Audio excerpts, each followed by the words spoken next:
Let's get the vibe right. Welcome to the show.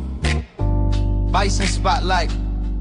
Chip and B Smooth, bringing heat to your ears. He washing the mix, facing down all fears. From the court to the crowd where the legends are born. Howard University, we're breaking the norm. Bison Nation stands strong through thick and thin. Basketball vibes, it's more than a win. Every dribble, every shot, it's a story to tell.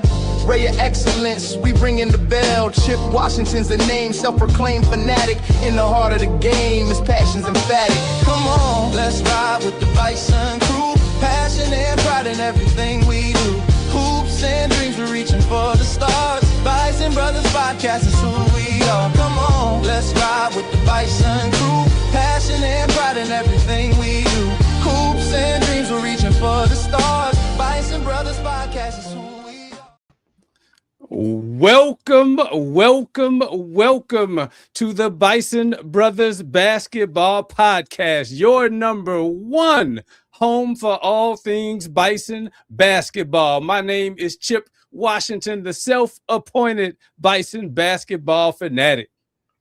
And my man, tell the people who you are, E-Wash. What's up? How y'all doing, man? It's E-Wash, as usual, man.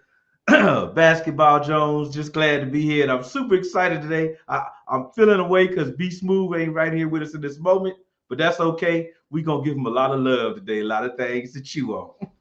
Yeah, yes, sir. And so before we get to this, yet another exciting episode, we continue to remind Bison Nation to support these championship teams. And you can do that in so many ways. You can do that through the MLk Society. That is the team's name, image, and likeness collective. You could go to the MLkSociety.org. You can also donate through hubison.com, through the Bison Express Booster Club, and you could donate through fanstake.com and use the code MECA25. And as always, continue to go to the games. We see you out there, Bison Nation. You're attending, you're at Coppin State. You're at Delaware State. You're at University of Maryland Eastern Shore. I see you. Keep going to the games. The teams appreciate seeing cheeks in seats. So keep going to the games. And as always, we would be remiss if we didn't continue to remind you to support this podcast. Tell everybody about the podcast. Hit the subscribe button. Hit the like button. You're listening now. You can hear us on so many platforms. You can hear us on YouTube, on Spotify, on Apple, and you can interact with us on Instagram at Bison Brothers Basketball. So do all those things as we get ready to head into this show. I'm so excited. E-Wash, let's get into it, man. All right, man. That's so you always bring the energy up, man. I appreciate that. You like my man in Showtime at the Apollo, with the I'll be hyped up like I don't even be on here with you every time. All good. Hey, it is exciting to support Howard basketball and HBCU basketball in general. And so, Bison Nation, to kind of contextualize this show, you know that we're always preaching the gospel, if you will, of supporting Howard basketball and supporting HBCU basketball in general. And in the spirit of we just kind of finished the Martin Luther King weekend where we played Morehouse. And, I think it's important to remember that that's not just a game. All right. So we got it's two historic institutions coming together for a weekend of service, weekend of leadership. Before the game, they had they call it the Martin Luther King Leadership and Service Weekend. And so, for the weekend, they had they had a dinner. They volunteered at the Cardozo Education Center and Kennedy Middle School. So a lot goes on. And so we, here at the Bison Brothers Basketball Podcast, and E-Wash he's a Morehouse undergrad, so we respect his roots. And so even though it's the Bison Brothers Basketball Podcast, we want to use that spirit of MLK. We're going to be magnanimous. Thank you. And offer and shine a light on our Morehouse brethren with this episode. And so you know, before we get into it, I know Ewash has some thoughts that he wanted to share. So go ahead, Ewash. Well, first of all, this is just proof of something Martin Luther King said. You can only fight hate with love. So I appreciate the love. Right. And I don't remember who the young lady was. Seemed like when we place this live, who's the person always saying something about Morehouse? So hopefully this will provide a little more context for those people too, you know. For sure. Yeah, man, absolutely, man. I'm just so excited about today's guest, man. I am just mad. I can't wait. I'm excited. So I'm ready, man. I'm ready if you're ready. There's just so many talking points and touchstones and things that really bring to the forefront everything that's great about HBCUs, lifelong friendships, personal development, manifesting your vision and your careers, service. You know, it's just so many things, man. So, and then, you know, people that you like your day ones. Ain't nothing like doing stuff with your day ones, man. So that's what's up. No doubt. And so, hey, without further ado, and like I said again, in the magnanimous spirit of highlighting Morehouse, today's guest is Dr. Rahn Kennedy Bailey. He's a career psychiatry physician, proud to be committed to caring for the disenfranchised and underserved patients. Dr. Bailey was also the 113th president of the National Medical Association. To the uninitiated, the National Medical Association is the nation's oldest and largest organization representing African American physicians and health professionals in the United States. Dr. Bailey's career spans clinical care, forensic practice, academic leadership, and national advocacy. For more than 3 decades, he has worked to ensure that psychiatry is seen not only as a medical discipline, but as a field that shapes public life. His path has taken him from inpatient wards where the most ill patients were treated, to courtrooms where questions of responsibility were argued, to classrooms where the next generations of physicians were trained, and to national associations debating psychiatry's future. At every stage, he is engaged with issues of equity, violence, and accountability, which remain central to his professional identity. For Dr. Bailey, psychiatry, especially forensic psychiatry, isn't just about the mind. It's also about justice, dignity, and understanding the whole human story. On the personal side, Dr. Bailey is a member of Alpha Phi Alpha Fraternity Incorporated. And I will turn it over to my man Ewash to continue talking about our future guests. Hey, let me tell you something, man. You know, you and I talked about this in pre-production. He is so awesome, man. He deserves 2 intros. And I'm glad, you know, because I know him personally, man, I'm glad I'm dealing with the basketball part, because it made me think again, we don't even have to do good for basketball segment no more after this show. We can just shut that down, because Rahn Bailey is good for basketball. He is a 4-year starter at Morehouse College men's basketball team. He's a 2-time all SIAC tournament team pick. In 85 and 86, he's number 5 all-time season rebounding leader for Morehouse College, and he led Morehouse in rebounding in the 86 season with a 10.3 average. This man is a hooper. Matter of fact, you know, I know that I'm not a hooper, but I was so excited, you know, this moment of personal privilege. I was privileged to hoop with Bailey on an outdoor court, and I hit a couple of jumpers from the free throw line. He said, "Oh, Ewash got a nice little jumper from the wings." He don't even know I remember that, but that just stuck with me, man. Stuck with me. So he can deal with basketball on every level, as a recruit, as a player, as a supporter of a program, as alumnus. He just, oh man, Rahn Bailey is basketball. All right. Well, without further ado, we're going to bring Rahn Bailey to the stage. Welcome. Yes, What's up, Bailey? Oh boy, you guys, y'all got a fella feeling pretty good, huh? I'm going to work now, man. Y'all something else. That's part of it, right? All I can say is thank you. But I'm gonna admit, in life, you always think about the good, but if you're not thinking about the bad, all I can say is after all of that, we never beat Howard. That's the only part I got. We never beat Howard. I want some shoes, right? I'll lace them up right now. I want to put them cats again. Hey, keep trying.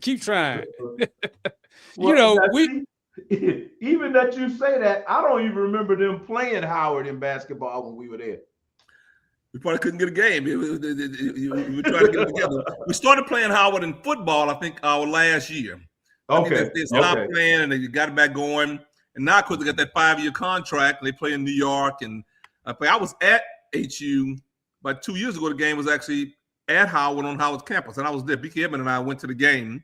It rained the whole night, and we were down, I think, 14-0 in the first quarter, but we still enjoyed ourselves. The barbecue was good at halftime. They had good barbecue at halftime. Good. Yeah.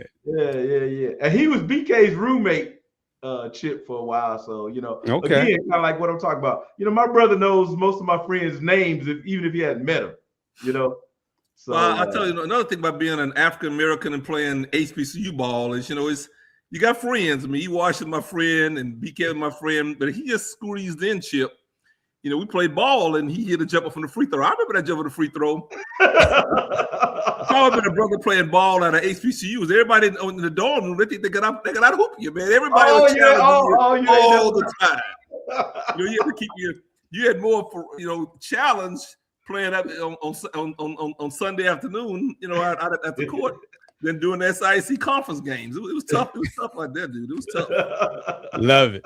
Yeah. Hey, for a lot of our interviews, we kind of asked this question of our guests, and I kind of started with you since we're basketball focused. When did you first fall in love with basketball?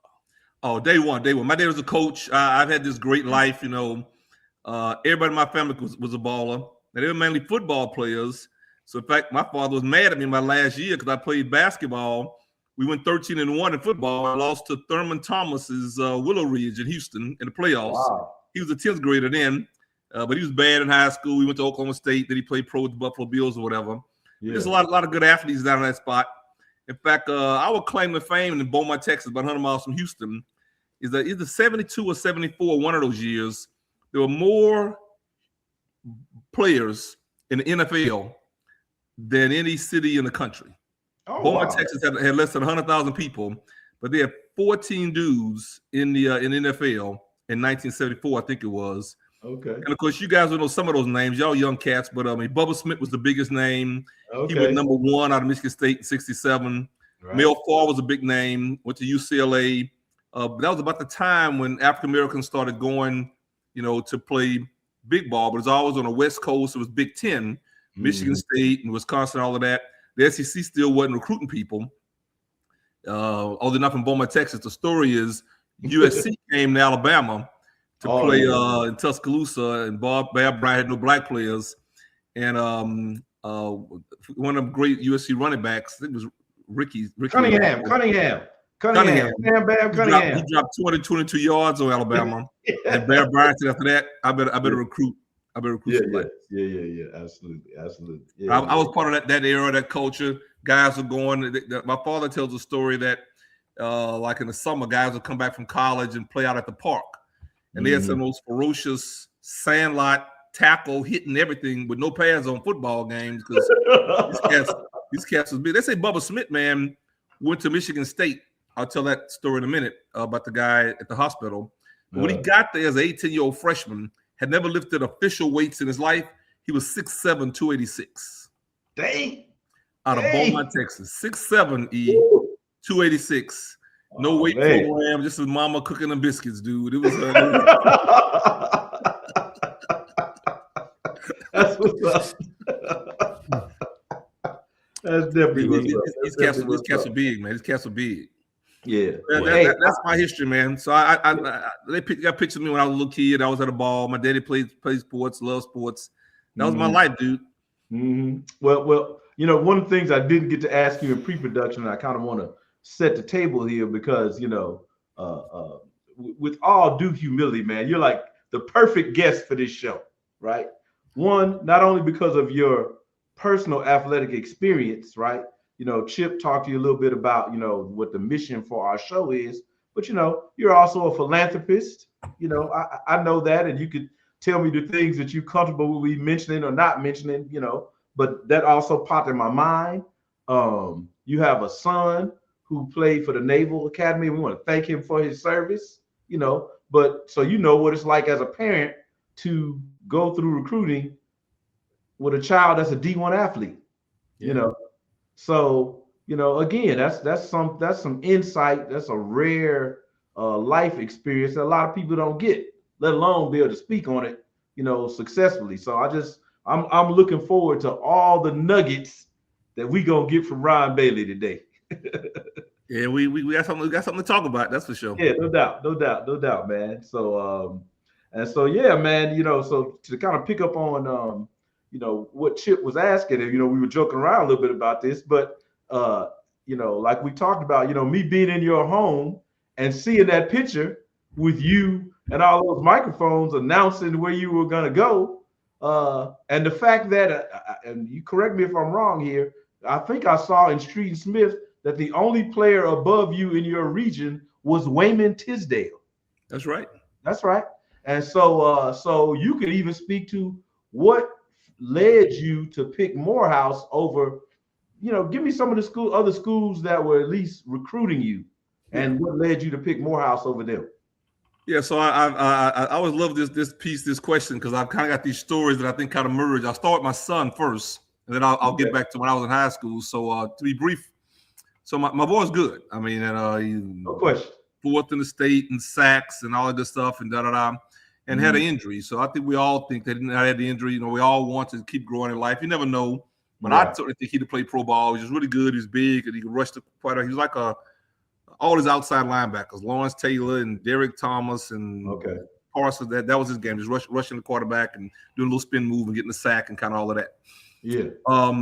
So he's been recruited by Navy, not by Notre Dame. His biggest recruit was Wisconsin. Wisconsin offered him, so he really could have went Big Ten.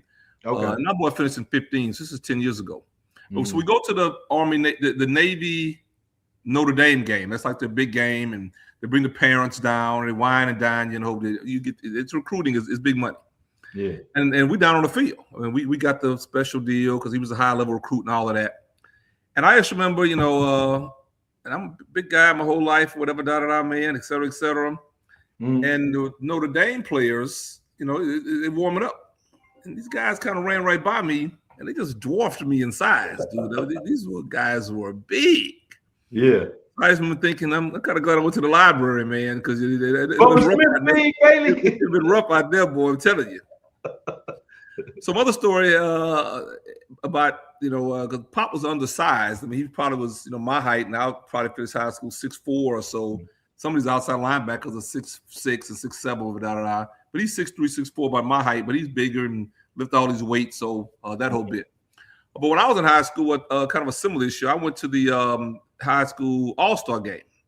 Okay. And probably the biggest name guy that played an all-star game, you may or may not remember him, but he was the point guard for the University of Houston when they had what's called Phi Slamma Jamma. Oh yeah. So he was from Lamar, kind of a small town, but he was actually the player of the year. My last year, I was not the state player of the year. He was. I got Thomas in my mind. I maybe said his name wrong. I'll look it up. Go ahead. I'll just try to figure out. It was Alvin or Albert Thompson or something like that. Yeah, I know who you're talking about. You're right. Could jump out the gym, won the dunk contest at halftime and all of that. But you probably remember the other guys from Phi Slamma Jamma, Clyde Drexler and Lee Shaw and Elijah Wanaway. But this guy started as a freshman on that Phi Slamma Jamma team that lost that game in New Mexico when the North Carolina State guy catches the short shot and dunks it.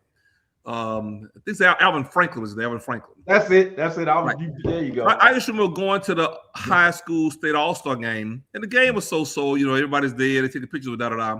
But I just remember how intense the practices were, because you go like almost a week in advance, and they were just intense. So that was my experience when somebody begins to say in baseball, they spin the ball. You in high school throwing fastballs, hitting home runs. You go to college, you go to the minor leagues, and they can curve the ball. You can't hit the ball in without it out. But I was kind of, I think a lot of us, every time you up a level from high school to college to the pro, the level just goes up very, very high. So I definitely thought I was good enough to be better than the people I played against in high school. And that's why your friends know the statistics or what have you. Right. I thought when I got to the All-Star game, I was comparable. I thought I was, satisfactory and competent, but I definitely wasn't way better than everybody in the practices. I mean, these guys are big. We could all dunk. We could all dribble. We could do well. So although I went to college to play ball, I think that kind of helped me think, man, you better go to the library, go to class, because these cats, they spin the ball a little bit here now. And basketball's funny because we talk so much about offense, but I really appreciated then when I got to the All-Star game how much defense matters in basketball. And you don't think about it in pros, how many points a guy scores, Steph Curry and Kevin Durant or whatever. Yeah. But, that means these guys are so good. You put somebody in front of them who's the same height, just as athletic, maybe able to jump high or do more and what have you. It takes a lot to score on people. So when you go from averaging 20 after average 27 in high school, it's hard to average 27 in college because the athlete guarding you is as big and as strong, can do a whole lot of what have you. So I think that was a learning experience. And to me, E and Chip, that learning experience, I've always said, was as valuable for me in basketball. And I played so many years of junior high and high school and college as it was in life as a psychiatrist. The same issue in psychiatry. Every time somebody ups the ante a little bit, the competition gets tougher. There's less people to compete with. And with all due respect, a lot of the people who are at a marginal level, they kind of fade away. Those are the ones who say, I didn't really want to go to med school anyway. I didn't really like internship. My mama got sick. I didn't really want to do all of this. Yeah, I got it. The tests get harder. The demands. I mean, I lost people in residency, not because they weren't smart to pass the test or whatever, but being a physician, internship is physically demanding.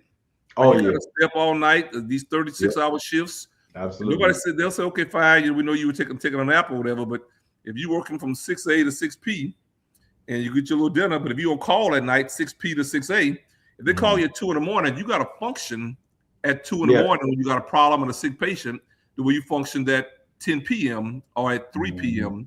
And a lot of folks just can't really do that. So I think I appreciated then that sports helped me just kind of suck it up and get with it. And you got to kind of keep growing and I think getting better. So to me, sports was always helpful, much more past playing ball than just when I played ball. All right. Yeah. Not surprised to hear you say that at all. And that definitely kind of speaks to, I think, a synergy, again, with the mission and what we're trying to espouse, which is, a lot of times when you hear the critique or something negative about an HBCU, is kind of what they don't have or whether it's a facility or whatever the something is. But the experiences prepare you so much more beyond what you're going through at the moment for life. I can't tell you how many times I've had that same reflection on my own experience as a resident in New York. I was not only was I only black person, I was the only black person, and I'm pretty sure the first in this program's history from an HBCU. Right. And the fact that somebody from Howard, Dr. Chester Redhead, kind of set that up for me off of a couple of phone calls. And that also was from a Morehouse reference from being in an externship at Harlem Hospital the summer before that. And I say all that to say that there's nothing better for your development than being around people who can see your potential and want to see you manifest it. So yeah, I just love hearing those stories. Well said. I always say that Morehouse gave me the big three that I think that they aim to give, our members, our students, young black males. One, it's really the only 4-year period in my life, and probably the same for you guys, that within reason, or there's some exceptions, and I get it, but within reason, race really didn't matter. And I've been on a lot of African Americans the rest of my career where race was always a variable. I mean, where I am now, it's a different world now, and you got to always think race and quality and scores on exams and, letters of recommendation, a whole bunch of stuff, whatever. But race was kind of taken off the table. So you have to kind of have that initial thought, well, is this about race, pro, con? And that really, you don't realize that I didn't realize when I was in the middle of it. I was 82 to 86 like you. But for years past, and at this age, 60, almost 62 now, I really recognize how beneficial that was to have that brief period of time where that one additional, potentially negative variable was off the table, and I had to focus on everything else. Studying and making good scores, and in basketball, scoring the points and winning the games, and all the other things you kind of manage. Or you in college, you got to learn some other skills so you can be in the game, if you will. So I think that the taking race off the table, it was helpful. I love your point, though. I think maybe even more importantly, I really did feel like people were, behind me and supporting me, and you too, and wanting us to succeed. It's a bad feeling for these young persons. We in settings where they feel like that's not the case. When I got off with you, I got a couple calls today, and one is I have one AA male resident. I think I have two now. I got a big program. We got 80 people here, 20 wow. We're the 8th largest residency in the country. Most residencies have, 4, 6, maybe 8 interns a year or whatever. So over a 4-year program, if you got 8, you got 32. We got 80. We got 20 a year, 3 sites. One site in Baton Rouge and 2 sites here, one in the suburbs, Metairie, and one in New Orleans. So a very large program, a lot of teaching, a lot of education for psychiatry. But of course, we're Chocolate City, kind of like DC. We're 2/3 African American, so almost 1 million people, or 800,000 or 900,000, whatever. 2/3 African American. So I need all my young doctors, whether they AA or not, especially to think about males, because so many African American males have so many challenges in the healthcare sphere, especially when it comes to mental health, violence and depression and isolationism and kind of mistreatment. And if you got all these sharp challenges with, no job and no education or XYZ, it's all the difficulties that come apart. So that issue, I think, of people really wanting you to do well, it doesn't matter. You can feel it, Chip and E, and you can appreciate it. And that probably makes you push further. If you guys have this show, I'm sure you talked about Tom Block at some point. It's remarkable to me how absolutely 500-600 living African American males who are alive now and are MDs and DDSs, and people will, to a man, talk about just the value of Tom Blocker. I'm so glad you mentioned his name, man, because that's one thing I didn't have in my notes. And when I talk about Blocker, I always tell people, and I don't know if I've said this to you before, Chip, and Bailey can kind of back me up on this. I still don't think there's been a class at Morehouse that had as many people accepted in medical and dental school in 1 year as us. Is that still correct? Oh, that's correct. It was 45 people. It was the last year that we beat Xavier. It was 1986. New Orleans now. They talk about it all the time where I'm now. And and what's so down, and Xavier went up and all that, right? It was 45 there we go. In 1986. That was the last year Morehouse won. Yeah. And so the beauty of whenever I tell people about that, I feel like we were treated like athletes as pre-med, medical, and dental students. They were always putting us in front of recruiters. They were always prepping us, those kind of things. So I think that's a very analogous type of metaphor for that situation. And all the credit is due to Mr. Blocker for that. He just great point. And you mentioned my son a bit, so I guess we're gonna talk along to them today because I've got some good stories for you. And this is kind of a unique one. You're right. Me and him, we do have this kind of unique thing going. So my son went to Navy, and I'll say it, probably mainly because he had the injury during the recruiting season. Because he had big numbers. He probably would, like most kids, you love to go to the Big Ten. He probably would have signed with Wisconsin. He also been offered by Kansas, who they're Big Ten, but they haven't started getting good yet. They got better since then. Nevertheless, and some other schools too, some mid-majors, Bowling Green and Nevada and some other places. But he goes to Navy, and you could just feel from the day he got there that they wanted it for 2 reasons. They wanted to play football, but they also need grown men to graduate college and be on a ship or fly a plane or be a Marine or be in a submarine. And I've said to him a lot, my boy's almost 30 years old now, that's a great place to be. because too many other people, and you go out to saying, you get young guys who play football. If that place only wants you for one reason, you hurt your knee. Okay. And then they don't want you anymore, and they push you out. I had that experience. My 10th grade year, the guy named Randy Samuels was the best player on the team. We won state, didn't lose any games. I was in the 10th grade then in high school. And he was the Texas State High School Player of the Year. Went to Oklahoma. Guy Billy Tubbs had become the coach. Billy Tubbs was in Beaumont, my hometown, coach at Lamar University. And that year, Oklahoma too? Huh? Wasn't he a coach of Oklahoma? Right. He went to Oklahoma. Okay. My boy went to Oklahoma and started as a freshman. And the next year, or 2 years later, they got a guy by the name of what? Wayman Tisdale. Oh, wow. And Tisdale was a freshman. He was the first person ever to be an All-American as a freshman. He was a real All-American. He wasn't a freshman All-American team. He was the All-American as a freshman. Yeah. And after he did very well, my boy's playing time started going down and this and that, whatever. They kind of just pushed him out. So I have from a distance seen this whole story about how people only want you for one reason and you can't because somebody's better than you and you get hurt. It goes away. A long story, but I'm trying to agree with you, E-Watch. I think when we went to Morehouse, they probably wanted a guy for two reasons. One, if they want you to play basketball, then Morse would like to win. If you win and beat Clark, they're happy. If not, not the end of the world. But those people really wanted you to pass those tests and go be successful. Whether you go into the business and whether you go into the dentistry, whether you go into engineering, what case may be.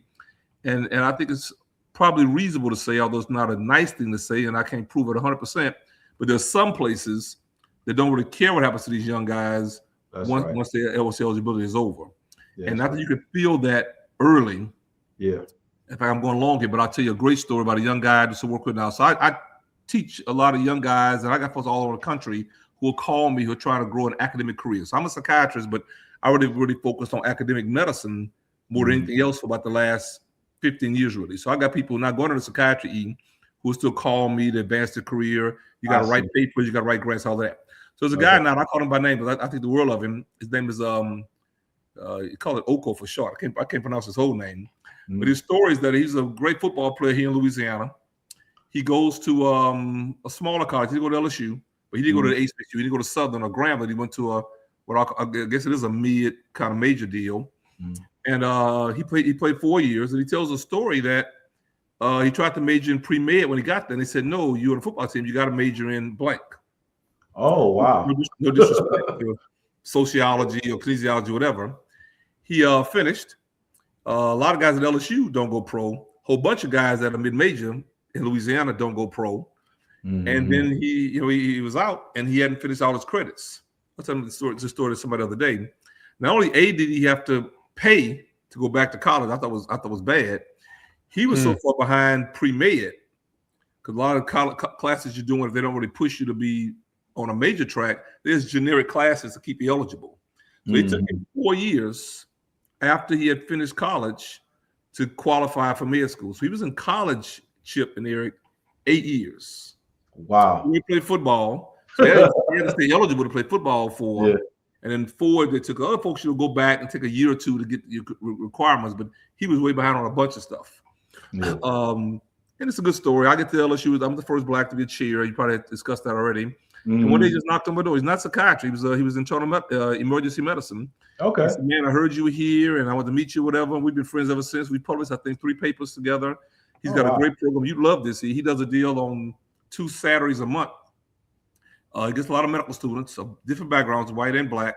And they get a lot of young guys in high school when they play basketball on Saturdays. And then after they play, they kind of talk about life and don't use drugs and go to school or whatever the case may be. And he's got pictures of himself when he played college football. He was a big guy. He's lost some weight now.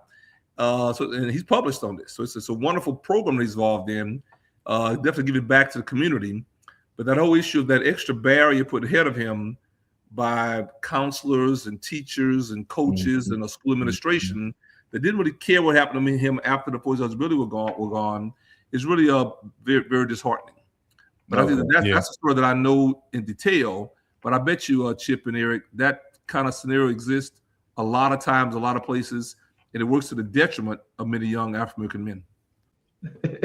No, I was saying to your point, Ron, when people talk about the transfer portal now, it's like people can transfer so much that they lose so many credits that if a school is only getting you, to your point, only because they want you to play basketball, then as soon as you're hurt or as soon as they don't need you anymore, if you transferred 3 times, now what's your college credit looking like to try to actually go to school to get a degree? So, well, it's a great point. And the third point I was going to mention earlier, I know I went kind of fast, I want to leave it, but the third thing that Morehouse gave me, I think many schools, I'm sure HU is the same, and that a lot of other, again, young African men don't get when they go to college, is networking. The truth is, what people generally get when you go to college is not just the X's and O's, where you learn how to read, write, and arithmetic. That's one. 2, you get the actual degree, which is tangible. You show somebody got a degree, you can get a job. That's 2. But the third thing is you meet some people who will be nice to you in the future, who may not have been nice to you if you didn't go to that college, right? I'll tell a story about my Dr. Bailey. I'm full of stories, E. I try not to be too long to all your time up. So one of my best networking experiences, and I've had a lot, so God has blessed me. And I spend time now trying to get other young people hooked and matched up. That's my whole externship program. We haven't got to that yet. It's about 15 years. But one of my best networking opportunities, I like to say this story a lot because I have to make sure we talk about race and ethnicity so much. I've got racial stories on both sides of the ledger. I'll say that for the mic. Okay. When I was in high school, 11th grade, my English teacher was Becky Orendorff. I'll say her name to you again. Okay. Becky Orendorff, right. And Becky Orendorff liked me mainly because the main thing you do in 11th grade English is you got to write a paper.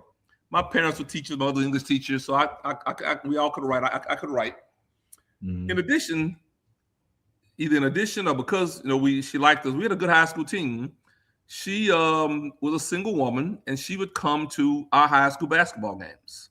And she'd clap, she was teaching all good without that. At some point, her boyfriend started coming. These were 50, 60, year old people, easy, maybe 70, I don't know.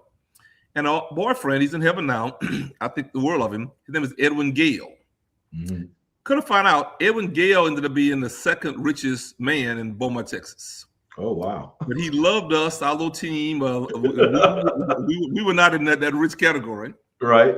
Once some guy, we went to something to see the mayor. We won a state championship. Edwin Gale bought everybody a suit. I mean, so some things happened in Beaumont, Texas that were surprising. You want to make sure everybody had a suit and tie on or whatever. We all, 18 years old, little black boys in Beaumont, Texas. So, and I had dinner at his house once. I went over and had dinner at his house. It was all good and yada, yada, fine. I go to Morehouse. I'm respectful, E, but I don't think his name popped in my head one time I was in Morehouse. I'm going to homecoming. I'm pledging alpha. We stepping. We studying with Blocker. It was like he didn't exist anymore. Wow. Years later, Eric Washington. I applied to medical school in Galveston. Okay. I hadn't got in yet, dude. I applied. Didn't even put 2 and 2 together. Didn't know he wasn't a doctor. He was a businessman, had a lot of money. I never put 2 and 2 together anything. I applied to med school in Texas, Galveston, whatever.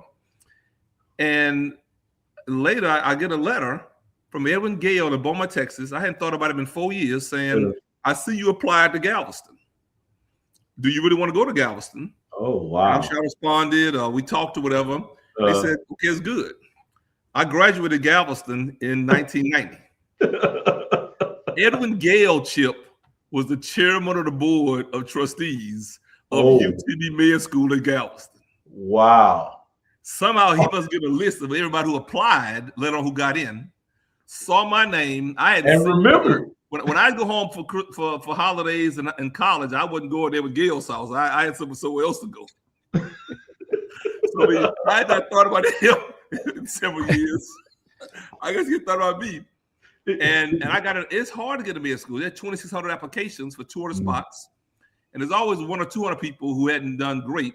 But the other 2,000, their grades as good as yours. Only 200 go get in. So it's a long story. I thank you guys for the patience. But the truth is, I like to tell young people, you never know where the network is going to come from. Oh, yeah. You're right about that. Always wear a clean shirt and don't burn any bridges. But it's also true that's another example of how playing good high school basketball in 1981, 82 indirectly led to me meeting somebody who liked to see us play basketball. And 4 years later, helped to make sure that, I got into med school in Galveston. And, you get into med school, if you can get out, I mean, the trajectory on the income you're going to make for the next 40, 50 years is probably, 10, 15 fold. Yeah. So that letter of recommendation, wherever that came from the chairman of the board, was great. And I'm here to say, with all the humility, probably not that many young African-Americans from Beaumont, Texas, get a chairman of the board, write the letter of recommendation to go back to school. No doubt about it. No doubt about it. No doubt about it, man. Very lucky, very, very thankful, very humbled. But we got to teach our young people about networking. And Morehouse was the epitome of networking opportunities for me. Oh, there's no question about it, man. And I don't want your son to think I'm picking on him a little bit here. This is a little bit of a pivot, right? But because everything we do on this show is networking, and one of the sort of, I don't know if Chip agreed with this, one of the sort of networking manifestations was we were at Cameron Indoor Stadium this season, Bailey, with media credentials covering the Howard Duke game. So Howard played in Cameron? Yeah, with Cameron Indoor Stadium. And your name came up because Dex was with me. Oh, yeah. I'm sure Dexter won't miss that. Yeah, well, that's another story. I've only been in Cameron Indoor Stadium once in my life. Right. With him, right? Right. Okay, let me see if the stories line up. Go ahead. So my story, I'll be brief. I'm talking too much, but my story is I'm actually let me get this story straight. I must have been chairman at Wake Forest in North Carolina. Okay. And I was chairman at 15 to 19 before I came here to New Orleans. One of my employees, a psychologist or whatever on the faculty at Wake Forest, had been a Duke alum and had tickets. Right. They told me all about XYZ and like whatever. I said, man, I'd love to go. Everybody knows Cameron, Mark Krzyzewski, yada yada, Grant Hill. We said, okay, I'll give you tickets to a game. I didn't get North Carolina or that, but I got Miami. So I went to see Duke host Miami. This is 10 years ago, whatever, and he gave me 2 tickets. I'm not gonna go and not take my boy Dex Haywood.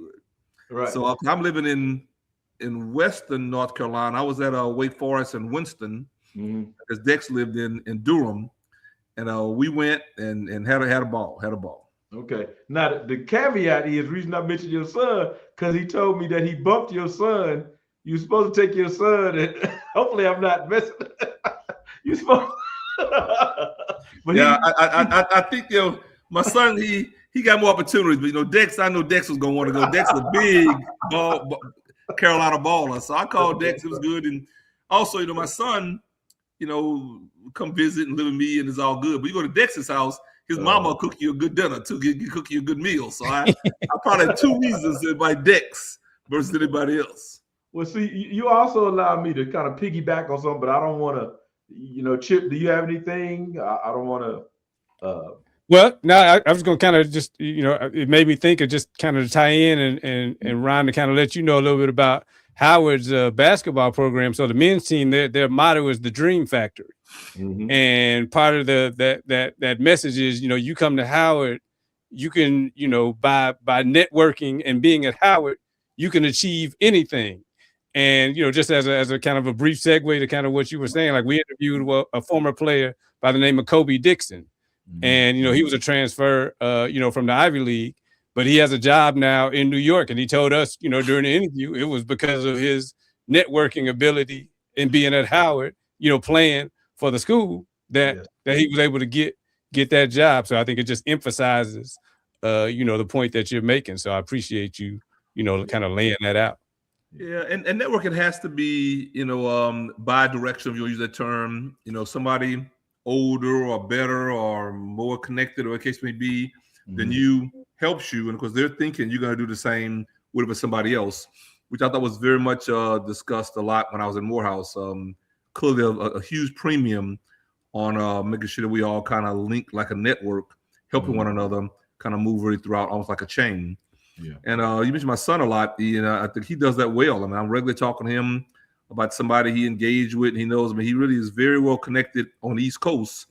Because he spent a year in Rhode Island boarding school. My pop finished high school in 15, and then he was at Naval Academy in Annapolis, 16 to 20. It's been pretty remarkable to me because he's got a whole set of people, friends, networks, families, and he gets invited to stuff in the Hamptons and whatever. That whole Northeast, and you in DC, so you kind of right to tail end of that. But that whole Boston, New York, Philadelphia, that's a different bit. I've never really been in that whole mix. I've always been a Southern guy, and Atlanta was about the biggest place of name that I was really around. But most of mine is kind of deep South. When you still make connections on that Northeast coast, the numbers get big. Well, I'll say this. You know, one of the things I really appreciate about sort of the new landscape.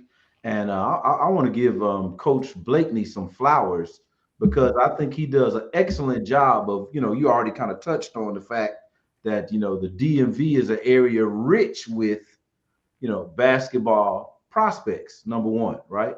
And then the fact that he went to Duke University and had a lot of Ivy League coaching assistant jobs, you can see him parlaying, if you will, all of those things to the benefit of these athletes. I'm just so impressed with it. It's something I always kind of thought of as a vision and an idea. And I've said this on the show before, when I saw Dion choose to go to Jackson State, and not to, take that off ramp, but I'm just simply saying that, to see somebody like Bryce, how long has he been at Howard now, Chip? 5 years, the 5 longest. years. Yeah. And to, matter of fact, Dex is part of this story. We were, after the game, we walking across campus, because you know how shy and demure and quiet I am, Dr. Bailey. And so Dex and I were in the Cameron Crazy section, right? And for some reason, we got a lot of attention. And so after the game, we are walking, trying to get back to the parking lot where the car is. And there was a less melanated brother, if you will, that had a Howard hat. And his wife, she had on a Howard shirt, and their son had on a Duke jacket. And I was like, what the, so I didn't know what to expect. I looked at Dex, and the next thing they said, oh, Bison brother. So I really was kind of, having a bizarre. Taking it back, right. right. But then it turns out that they know him from upstate New York, and that he had spent time with them in high school. And I just was like, wow, man, you just have no idea the connecting and the networking that goes on, with a lot of these athletes, especially because of the landscape of being able to move around.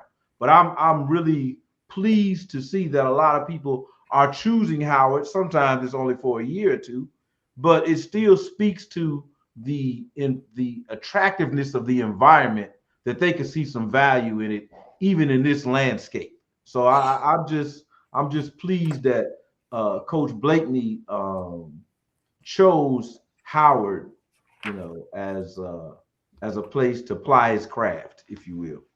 100%. 100%. We used to talk about NIL earlier, and I think I'll circle back and say I think that there's 3 or 4 reasons why it could be great for the young African-American athlete. I think I said earlier, this idea that if somebody can give you some money, that helps. I mean, you want to buy pizza like everybody else, let them get you a car, and you want to do it legally. and for so long, folks had to go to, in Texas, you had to go to Texas A&M for there to be any resources. You went to Prairie View or where my daddy played, or Texas Southern, you wouldn't really have that. That's the same here, LSU compared to Southern, and Mississippi State compared to Jackson State and Mississippi Valley with Jerry Rice and all of that. But another thing I think is also true is a lot of African Americans are in these large cities and urban cities. We kind of mentioned that in the pre-discussion. And a lot of these big state schools are in rural areas, The blacks in Alabama are in Birmingham and Mobile. Auburn is in Auburn. Right. The blacks in Florida are in Miami and Jacksonville. Florida is in Gainesville, and Florida State kind of sort of in Tallahassee. So a lot of these big schools, no disrespect, they have a lot of money. So you drive to Texas A&M, you're in the middle of nowhere, like cow fields. And also like somebody just dropped a city right in the middle of nowhere. So you got a lot of money there. They're not in downtown Houston and Dallas and San Antonio and Miami and Birmingham and Memphis. You start seeing guys who want to stay home and play in that big city. You look at a guy like Derrick Rose from Memphis or Chicago, whatever. Want to go to Memphis? You want to be Chicago. in a city. Chicago. you want to be in a city and the like. And I think you're going to probably see less guys going to. I hate to pick on Auburn, but a lot of these states have a state school. Remember, even in Texas, the university state school was one for humanities and letters, English and medicine and law. But the cow school, they called it, was always the one that had to be veterinary out in the middle of nowhere. That's Texas A&M. That's Mississippi State. That's maybe pick another one. I don't know. So those schools are going to probably lose folks even more because one of their draws was you have to kind of come here to get access to the monies. That is also a draw to be in a conference. So you also want to play at Mississippi State because you get to play against Alabama and Georgia and all those kind of people, whatever. So if you go to Howard and they move up from Division II or 1AA to mid-major, they'll be playing bigger people. Win or lose, after 2-3 cycles, you're gonna recruit and entice more better players to come because the better players want to play the other better players on better teams. So for all three reasons, this new change where you can get paid with an IL, you get to play in the big city home close to your mom and your grandmother. Big mama can come see you play. She's not gonna be going to 2 hours to Texas A&M all the time. If you're downtown Houston or Dallas, and you get to play against other top competition. If you're in a conference, I'm optimistic you're going to see more top, what I'll call 1B level talent. The 1A talent, the 5-star, will still go to USC and Notre Dame and Michigan and Miami and maybe Indiana. Now we'll see. I don't know what they're like. But you got a bunch of guys who are just a notch below 1A. I call them 1B. They 4 stars or whatever. That guy would rather be in DC than to go to Pittsburgh or to go to St. John's in central New Jersey or whatever. That guy may stay and play for Howard.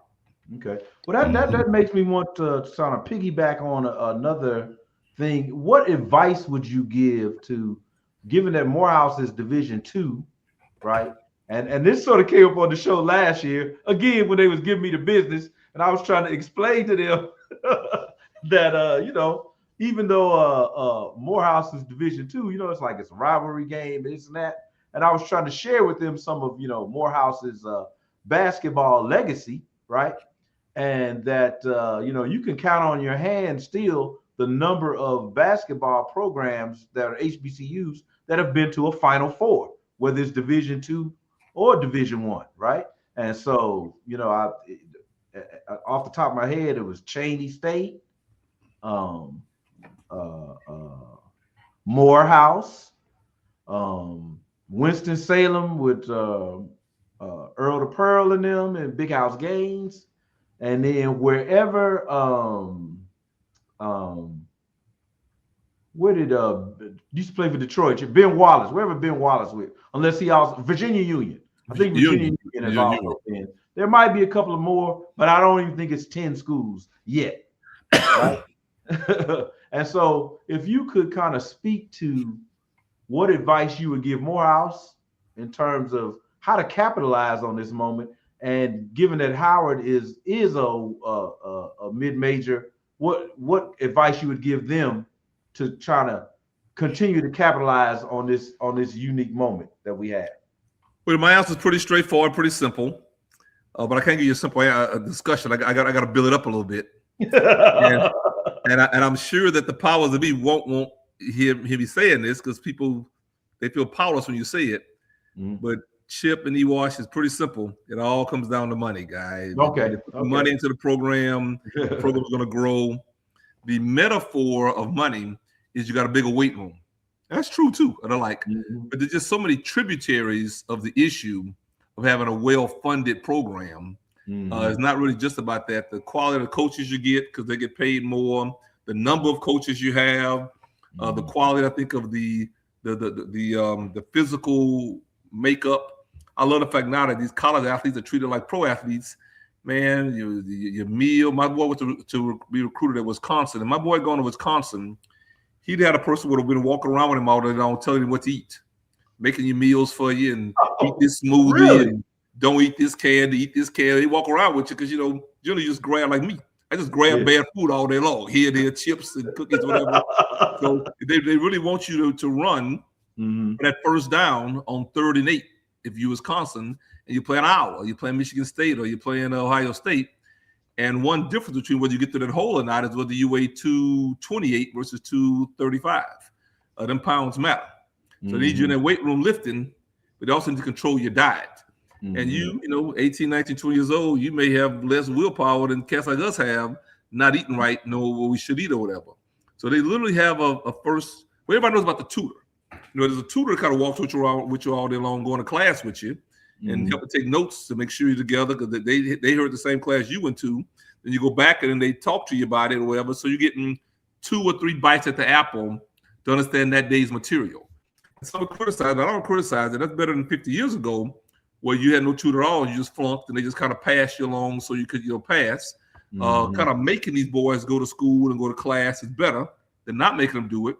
They're making a lot of money. Once the money first started opening up, you see how much money they're making. They've been making $100 million a year, $100 million for athletic budget for 2, 3, 4 decades, at least a couple decades. So they've had the money for a long time. Now the spotlight's on them, these big schools, and they're kind of having to put it into the athletes. So put it into your physicality, the weight room, and put it into how quality the dorms look. My boy got recruited to Kansas. So we went to Kansas. The dorms in Lawrence, Kansas for the basketball team, man, they're better than most of the apartments that the people with money in town had, if we will. They also giving people then when they could get the money. If you sign with Kansas, you got $1 million. You guys ever heard this story? Everybody got $1 million. Your family got $1 million. This was, I think, before NIL kind of kicked in.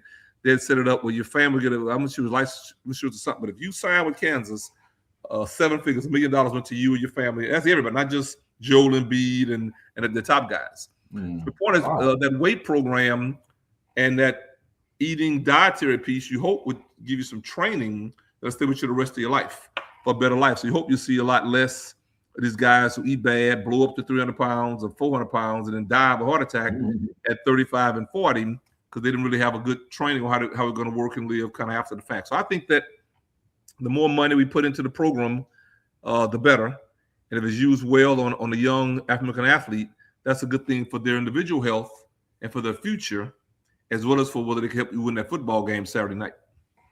Okay. Yeah. And do you have any thoughts on kind of what schools can do to entice folks, say from the big donors to the small donors to give to the institution? Oh yeah, name recognition. That's why when he said earlier about Dion going to Jackson State, I was going to jump in. I tried to show a little patience. I know I'm not sure much patience today, but I got a lot to say. There's about 10 of these now. Michael Vick took Norfolk State. Yep. I think Eddie George took Tennessee State. Yeah, but he left. Oh, did he? The other day, somebody took the one in Alabama. Yeah. I can't name all. You good. You know your stuff. But they're not 10. There's definitely 6, 7, 8 HBCUs now with ex-NFL football players coaching. Eddie Robinson at Alabama State. Eddie Robinson, because he's what I wish Dios had that deal, right? So I think there's some other ones too. Even Morehouse, we're got the basketball player who's the athletic director now. That kind of counts. So I think that kind of name recognition chip go a long way toward having donors kind of think about it different and are better. And with other issues, I think it's just time for, and Ewash mentioned philanthropy earlier, although I'm definitely not a big dog in that game, we all can do our part. But there are some AAs who are big dogs who could, write a big check.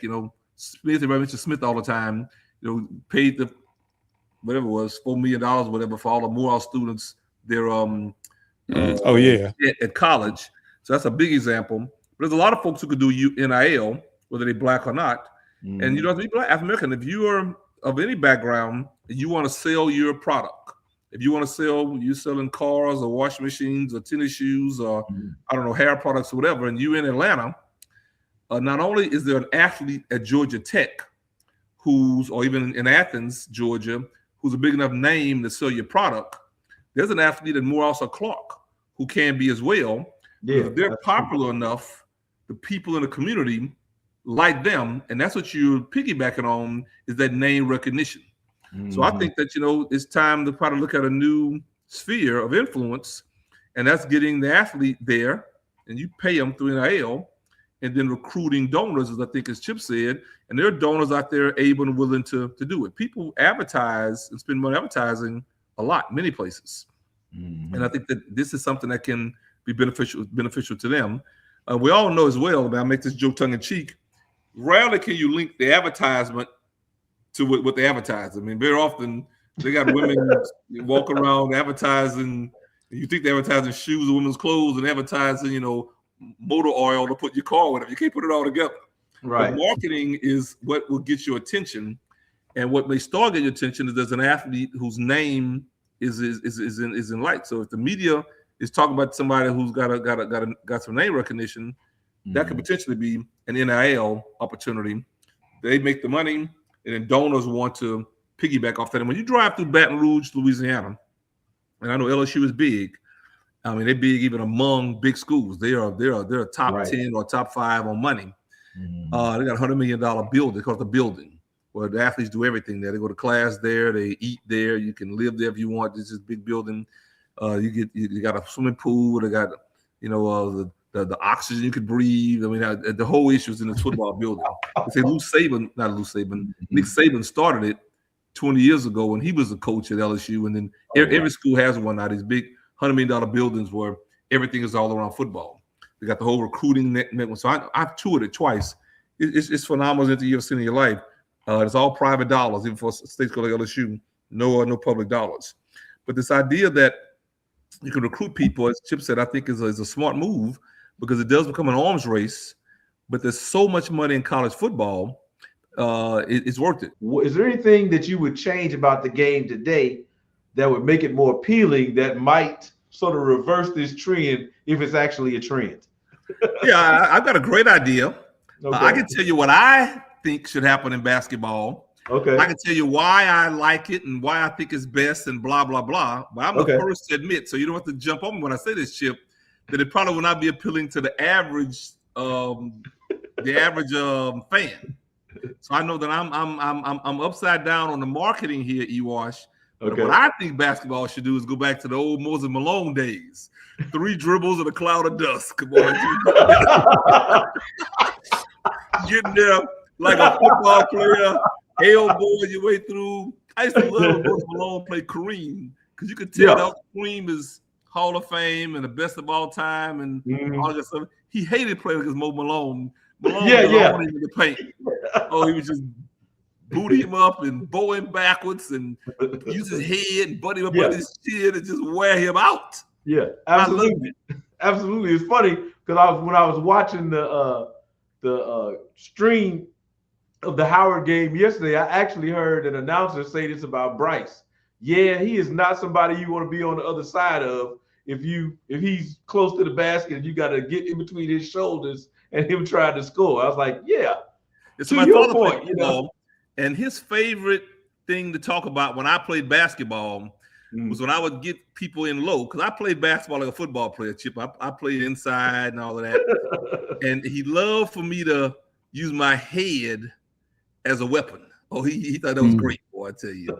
You use your head, you pop some, if you hit somebody with your arms or your fists, that's all a foul or whatever. But rarely will they call a foul on you if you hit somebody head to head. Now, if you planned on doing it, you okay with it. It's the cat who get hit with a head, who's mad, and he get the foul. Oh, it was good. No, but I think that one of the best plays of all time was Georgetown was playing Virginia when Ewan was a sophomore and Ralph Sampson was a senior. Yeah. Chip's a young guy. He may not remember this play. Remember this play, Chip? Chip knows everything. I think so. So they came down, and it was a big, all of this hullabaloo, and they throw a little pass into Sampson, and Ewan must have tripped or fell or something. Sampson kind of had an easy little dunk, and he went up like a little, no disrespect, it was just a nice, dainty little dunk. He just dunked it or whatever and moved back. Ewan got mad, ran down, man, was just fire in his blood. They threw in the ball, and he did a move as if Sampson didn't even exist. He just turned toward the goal, took one big bounce, rolls up, and just dunked it all over Sampson. I loved it, guy. I just loved every minute of it. That was the basketball that I liked. So I know I'm an oxymoron. I know I'm old school. I know I'm none of this probably is what fans would like, but I mean, I like the guy in DC years ago he watched named Wes Unseld.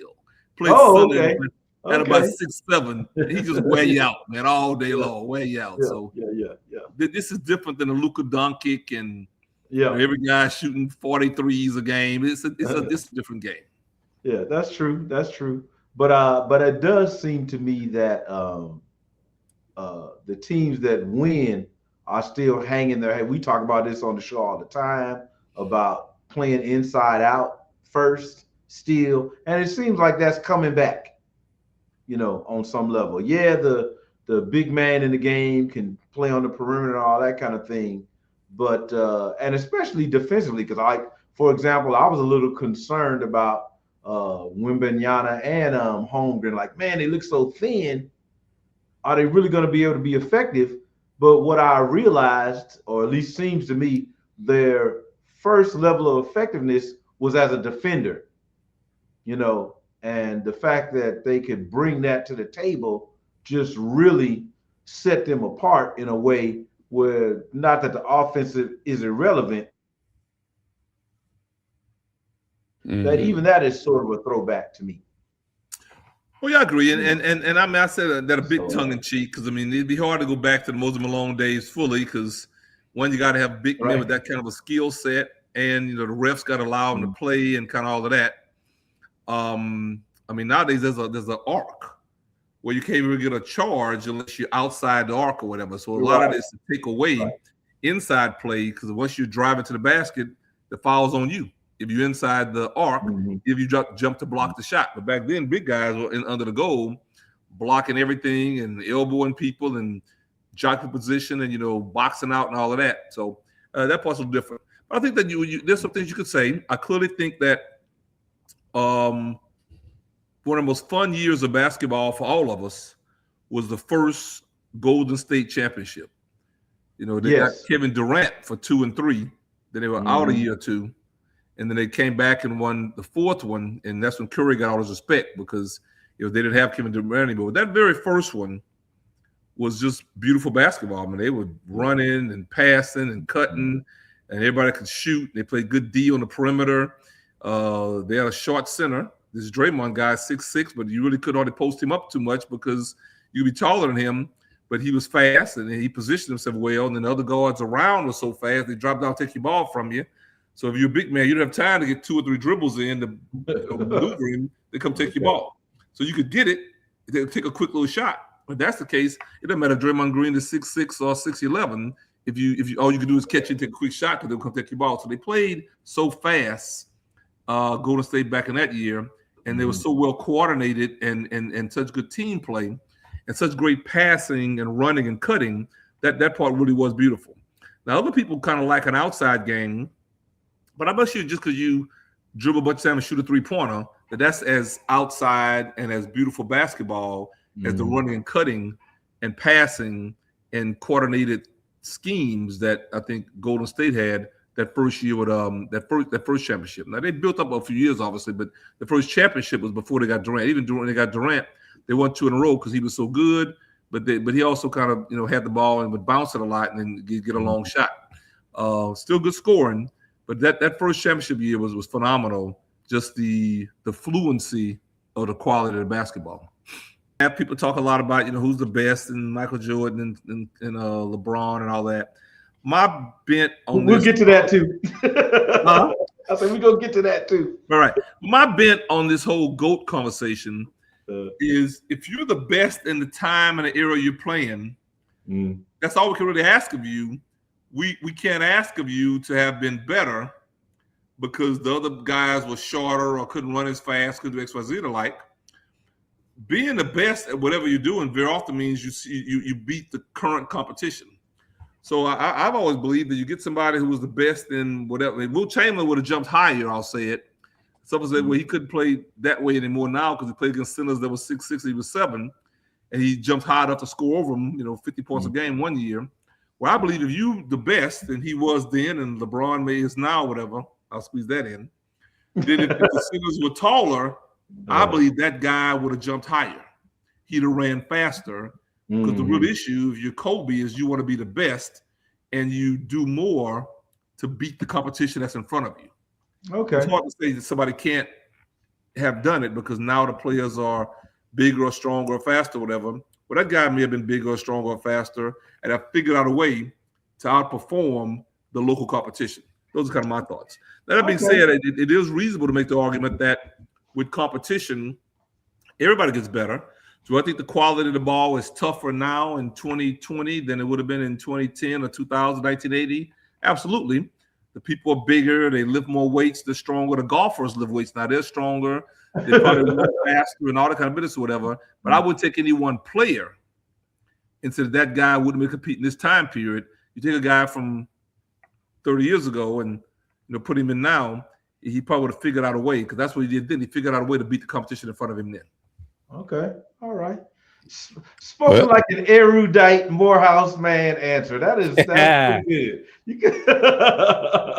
Well, look, as Eric alluded to, we might wrap this up because we won't let you get away without giving us an answer, because we ask all of our guests this. So, who is the GOAT between Jordan and LeBron?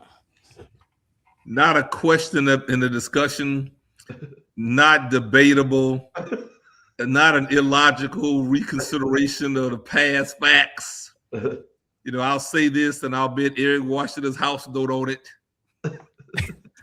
I'm LeBron all the way, guy. LeBron all the way. I'm going to give you 5 reasons why LeBron is the GOAT. The GOAT. Oh my goodness! First of all, LeBron is 6'9", Chip. LeBron is 6'9", 260. Okay. I didn't see him in person, and he dwarfs me, and I'm 6'4", probably 250. So he's a big guy. All right. Next, his endurance has been phenomenal. He's 40 years old now. But he's always been a guy that ran and did a whole bunch. Don't get me wrong. People do criticize some of the flopping or whatever. He's 40 years old now. He didn't learn to play the refs or whatever. But these cats, when they decide to lock in, they lock in, dude. I mean, I told you earlier, a bigger, stronger athlete than you makes it harder and more difficult to perform, let alone to excel over a high level. People talk a lot about competition and not competition, but teammates. And I agree. I think that the Jordan-Pippen combination may be the best combination in all time. That's not a criticism of Jordan, but clearly LeBron hadn't had that kind of one guy next to him who was a perfect match. I mean, Jordan was a scorer and Pippen a facilitator. Jordan and Pippen both could play on the wing and steal the ball and run and fly and dunk or whatever. You could argue that LeBron may not have had that exact, Batman and Robin thing over time. It's not a criticism for it. It just is what it is. So I think you take that into consideration. Okay. I also think that the pressure on a young guy coming out of high school and doing it without the 3 years of college to kind of grow and develop your confidence over some time is just something you can't compare. That's not against Jordan's fault. He did it a good way for him, probably the best way to do it. But 3 years and Dean Smith and the whole bit. This other guy, Ewash, I mean, he came out of high school, the chosen one on the cover of Sports Illustrated, and he came in his second year. They were in the finals. Okay. People forget about that. Okay. So I just think that people do kind of go back and forth, and it's hard. I mean, I wouldn't bet your house don't on it. I mean, it's a close competition. I bet chips. I would bet yours here or whatever. And I get it. What Jordan did, though, again, I keep saying it's not a criticism of Jordan. It's how it all worked out. Is he did monumentally superlative things at the right moments, and he just.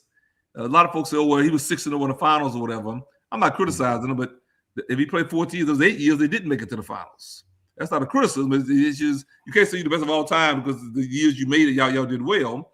That has to do with a whole bunch of variables, Oh, baby, you got my internal organ shifting over here. Go ahead. And my final point, I also think that the boy LeBron has kind of had to evolve his game even after kind of coming into that setting.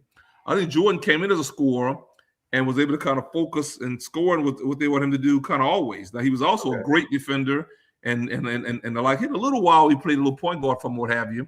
So there's no doubt, Jordan, if he is not number 2, he's number 1B, 1A and 1B. Don't get me wrong, I'm not putting down.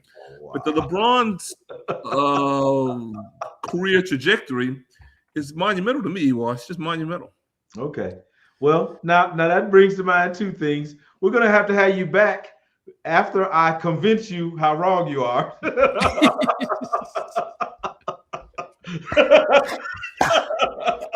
But we don't have time today for that. That's one thing. What's the other thing I was going to say? I'm just, wow. Oh, you just blow me away. So you think it's Jordan, or you didn't agree with my rationale? I don't think it's Jordan. I know it's Jordan. Now we're gonna have to make it into the cake. My non-objectivity from being from Chicago, Illinois, and so I'll at least give you one nugget from I will say a podcast that or whatever YouTube channel, whatever it is, I can't think of the title of it right now. But they basically did. It's kind of old now. It was before LeBron got to LA, right? Just to give you sort of a time stamp on it. And they used modern statistical analysis. I don't understand all of it, win shares, PER, some, all of that type of stuff, right? And they put all that in the back computer, if you will, and say, well, who had, according to those metrics, the best statistical seasons, right? Using modern metrics.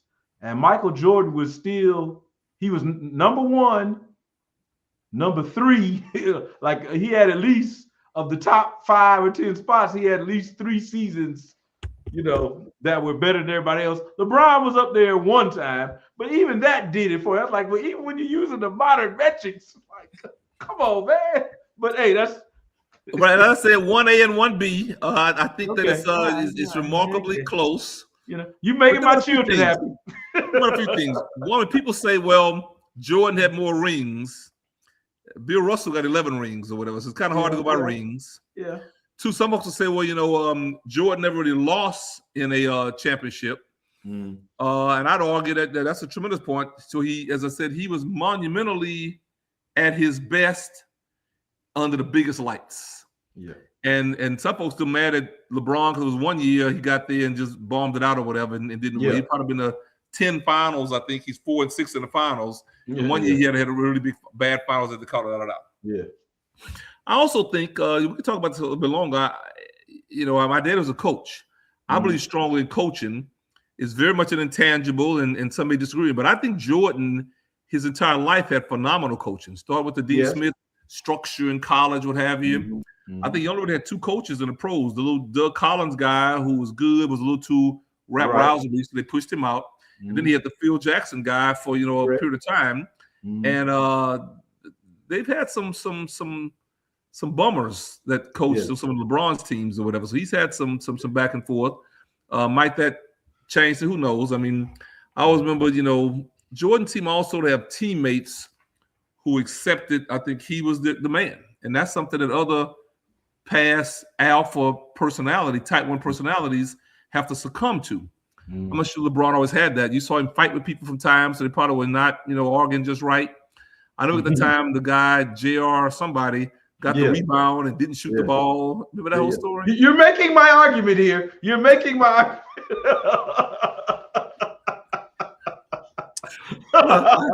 I was just saying, carry on. I was just saying, that was LeBron's guy, and the guy got the rebound, and they arguing or whatever. So there was a bit of discontentment. Yeah. More times I thought during LeBron's career that some things that I saw the other guy. Does that mean that Jordan's better or LeBron's better? Maybe not. Yes, it does. Well, Jordan was definitely a stronger personality. Okay. You get the impression that all the little 30 for 30s you see or whatever, Jordan would curse you out if you weren't doing right. He wouldn't really try to be your friend and go to lunch with you or whatever. And that probably helped him. He's kind of like some guys who know now. His team was probably afraid of him because he was just a very strong personality. Yeah. You don't get the impression that that's the way this LeBron guy functions, and that may have worked against some of the opportunities to win or move forward and the like. So there definitely is a psychiatrist. Your professional medical a lot opinion. of maneuvering and all of that. That's your professional medical opinion, by the way. Right. But I mean, he's big, he's able to convert and change his career over time. A lot of coaches. I bet you LeBron has 4 rings. Yeah. Probably with 4 different coaches, huh? Yeah. Or maybe 3. Yeah. And I can see that as a yin and a yang type of thing. I can agree to all the superlatives that you could come up with, except he ain't better than Mike. And look, and on that note, yeah, Dr. Bailey, Rahn, we appreciate you for coming. Man, we enjoyed you. Like I said, it's the, in the spirit of the Martin Luther King, the game between Howard and Morehouse and the whole camaraderie between the schools. We appreciate you for coming on, and we're going to end this show, and you're welcome to join in on this, but because you had a little experience at Howard, but we're going to end this show. I forgot one more thing. We do have some party gifts for you. I got an exclusive shirt made just for you, and to get move off my case, it's a Bison Brothers shirt with a Morehouse and Howard logo on it. I'm gonna get that in the mail to you. I couldn't get it out to you, but that you will be seeing that soon. I appreciate you. Okay. And I want to come to the football game next year. So hold me a spot. I got to come see you guys, and I think we're in DC next year, aren't we? Yeah. I think yeah. All right. Wait. Like I said, we enjoyed you coming on. Yeah, thank you, man. Thank you so much, Bailey. Keep doing good working on that. Eric, you know how we do it. We're going to end this show. We go You know.